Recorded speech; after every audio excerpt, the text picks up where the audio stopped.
Ay po sir, ako nga pala si Ronald. Michael. Sir, gumagawa po kasi ako ng content sa social media.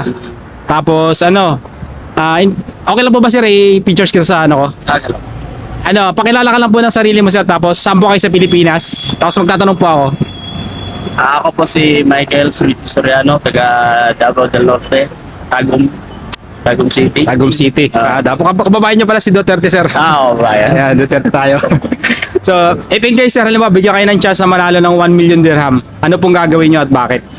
Mabigyan ako ng 100 million dirham siguro eh. Ayan po sir, 1 million dirham lang. 1 million dirham? Yes po. So, mga 15 million sa pera natin. O 15 billion eh, magka-negosyo muna dito kasi mahirap pa sa Pinas.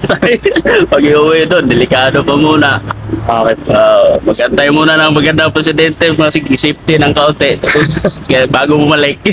Okay. So, bakit negosyo sir naisip nyo? Negosyo kasi dito, maganda yung negosyo dito kasi safety, number one, safety. Safety, no? Nandito sa Dubai. Safety, tapos yun lang talaga, safety lang talaga. So, ayan po sir. Thank you po sir. Sige, salamat. Salamat po. Okay.